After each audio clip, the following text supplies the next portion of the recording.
Bonjour à tous et surtout, bienvenue sur ma chaîne YouTube. C'est ma toute première vidéo Facecam, alors surtout, soyez indulgents avec moi.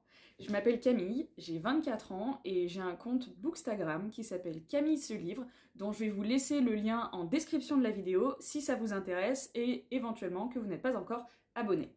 Dans cette toute première vidéo, bien évidemment, on va parler lecture. Je vous avais demandé en story Instagram quel type de vidéo pourrait vous intéresser et vous avez été plusieurs à me demander mes meilleures lectures de l'année 2020. Alors, les voici! C'est parti! Commençons de manière plus ou moins chronologique avec la saga de Gardiens des Cités Perdues. Alors j'ai découvert cette saga au début de l'année 2020, un petit peu par hasard, et au final c'est avec cette saga que j'ai commencé cette fameuse aventure Bookstagram. Alors je ne suis pas encore à jour, mais je peux vous dire que je suis tombée dedans, aussi sûrement qu'Obélix est tombé dans la marmite de potions magiques quand il était petit. Pour vous raconter brièvement l'histoire, on suit ici les aventures de Sophie, qui du jour au lendemain va apprendre non seulement qu'elle n'est pas humaine, mais aussi qu'elle est au cœur d'une vaste expérience révolutionnaire nommée le projet Colibri. Je ne vous en dis pas plus parce que je ne veux vraiment pas vous spoiler cette histoire, je vous laisse découvrir ça si vous ne connaissez pas déjà. En tout cas, me concernant, j'ai été vraiment charmée par la plume de l'auteur, qui est fluide et très facile à lire, ainsi que par ses personnages qui sont nombreux et qui sont tous plus hauts en couleur les uns que les autres. Son histoire, elle est riche, elle est complexe, il y a beaucoup de rebondissements, on prend vraiment énormément de plaisir à lire cette saga. Le seul bémol, tout petit bémol, que je puisse noter, c'est que parfois, de temps en temps, l'omnipotence de notre chère Sophie peut être un petit peu ennuyeuse. Un petit peu de trop. Elle fait lever les yeux au ciel. Mais c'est vraiment pas grand chose et ça reste quand même une très très belle saga à découvrir. Je n'aurai qu'une seule chose à ajouter pour terminer, c'est Team Kifi.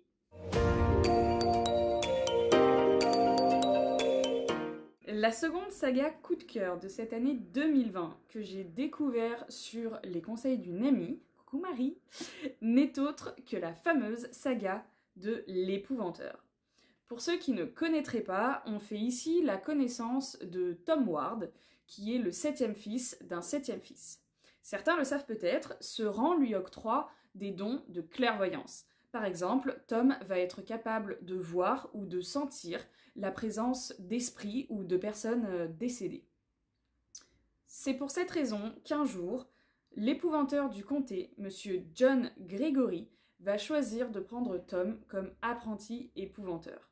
Sa mission, s'il l'accepte, débarrasser le comté des présences malignes qui l'habitent et en protéger les habitants. Alors encore une fois, je ne suis pas à jour de la saga, mais je peux vous assurer que rares sont les auteurs aussi prenants et aussi faciles à lire que Joseph Delaney. Il a créé pour sa saga un univers et un bestiaire d'une richesse absolument inouïe et qui contrebalance totalement le petit bémol qui se trouve être la naïveté du personnage de Tom. De temps en temps, il va prendre des décisions, il va avoir des pensées qui le rendent un petit peu enfantin. Après, il est assez jeune, donc c'est pas si dérangeant que ça. De manière générale, les personnages de la saga sont vraiment vivants, certains sont effrayants et la lecture de chaque tome se fait vraiment facilement. C'est une saga que je trouve parfaite pour décompresser entre deux lectures, justement parce que on ne réfléchit pas beaucoup et ça se lit rapidement. Je vous recommande donc totalement cette saga. Néanmoins, attention à ne pas la faire lire à des lecteurs qui seraient trop jeunes, donc en dessous de 11 voire de 13 ans, car certaines créatures peuvent effrayer les plus sensibles. Parmi mes coups de cœur de l'année 2020 se trouve bien évidemment la saga des Hunger Games. Alors, il s'agit d'une relecture, comme en prouve l'état de mon livre.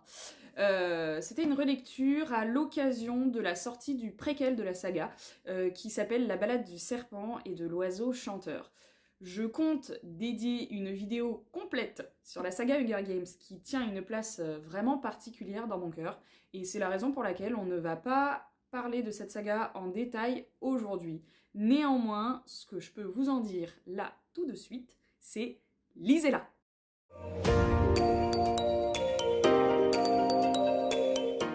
Continuons les meilleures lectures de 2020 avec cette fois-ci la saga Grisha. En 2020, j'ai lu que les sagas incontournables, quoi. Concernant Grisha, j'ai lu en 2019 la saga Six of Crows de la même auteure, dont je suis absolument amoureuse.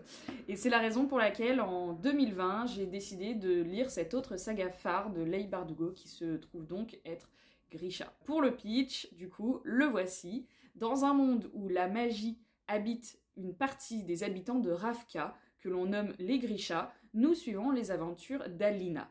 C'est une simple soldate qui découvre au détour du Shadowfold, une espèce de grosse nappe de brouillard remplie de monstres qui scindent le pays en deux. Elle y découvre qu'elle n'est pas seulement une Grisha, et qu'elle possède donc des pouvoirs, mais qu'elle est surtout l'invocatrice du soleil, celle qui est destinée à débarrasser Ravka du Shadowfold. On va donc suivre sa découverte de ce nouveau monde et ses aventures pour l'avenir de son pays.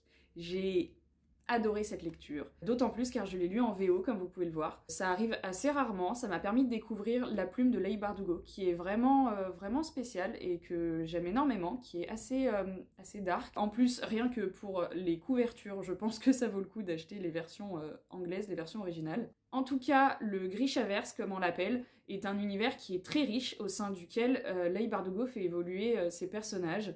J'ai aimé tous les détails, j'ai aimé l'action, les personnages qui sont forts. D'ailleurs, je suis obligée de mentionner Nikolai, qui pour moi incarne la perfection dans cette saga. J'ai aimé les rebondissements et surtout j'ai aimé la fin que je trouve extrêmement logique et bien menée, à un petit détail près. Si vous avez lu mon post Instagram sur le dernier tome, vous savez peut-être de quoi je parle. Tout ce que je peux déplorer, ce sont quelques longueurs au début du tome 1, qui sont néanmoins, je pense, nécessaires à l'histoire. Bref, je vous recommande vivement cette saga si vous aimez la magie, la badassitude et les mystères.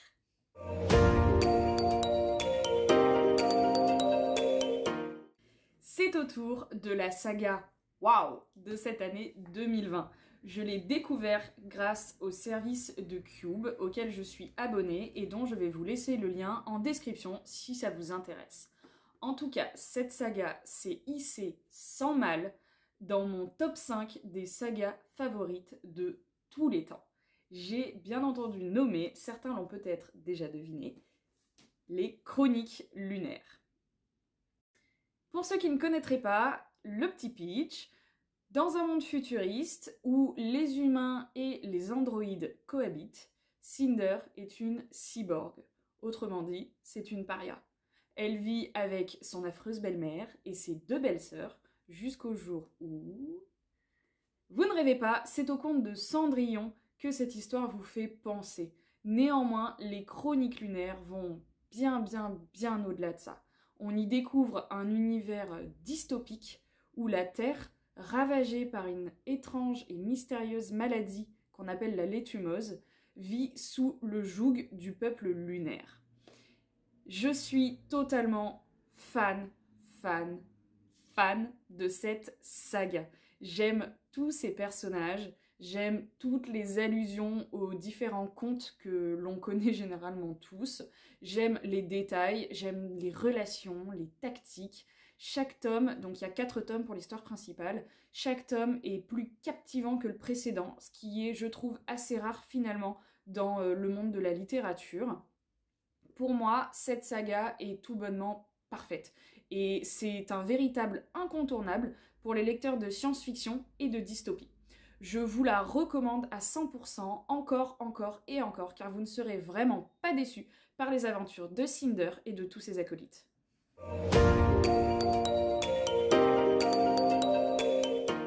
On va maintenant sortir du côté un petit peu épique des sagas que je vous ai présentées pour vous parler de 2 coups de cœur d'un tout autre registre. J'ai nommé tout d'abord La Chambre des Merveilles et 5 Feet Apart. La Chambre des Merveilles nous plonge aux côtés de Thelma, dont le fils Louis est plongé dans le coma suite à un accident. Dans sa tentative de réveiller son fils, Thelma va tout simplement apprendre à vivre. Elle va suivre une à une chacune des entrées du journal des rêves à réaliser, de la bucket list de Louis, dans l'espoir en fait de réveiller son esprit. Cette lecture est un énorme coup de cœur pour moi, car en fait elle a fait remonter des émotions vraiment extraordinaires. Les personnages de ce livre sont tous magnifiques, et notamment Thelma, qui est vraiment sensible, qui est faillible, qui est humaine et pleine d'amour. La plume de Julien Sandrel est extraordinaire, elle est poétique, douce, riche en émotions. Ce que je vois également avec ce livre, c'est que c'est pas seulement une histoire, c'est aussi une leçon.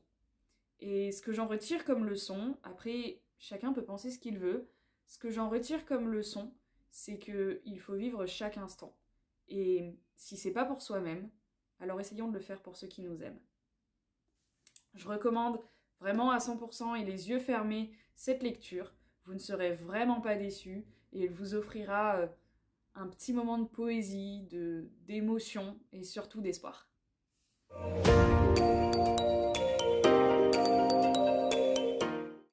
Concernant 5 Feet Apart, on entre ici au cœur de la maladie. On fait la connaissance de Stella, qui est atteinte de la mucoviscidose et qui vit au final chaque jour comme un combat pour respirer.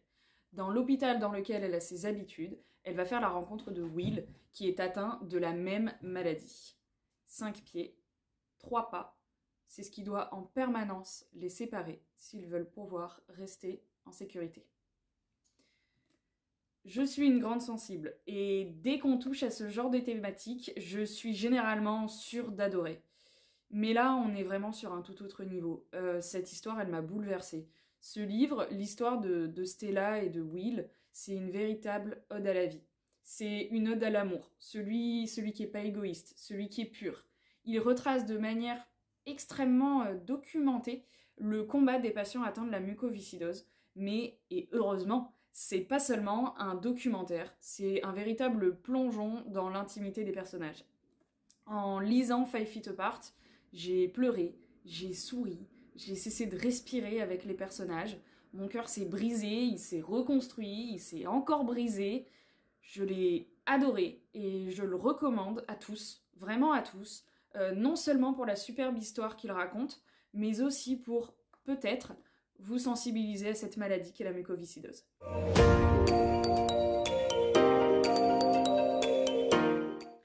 Et voilà, c'est ici que se termine cette vidéo sur mes meilleures lectures de l'année 2020.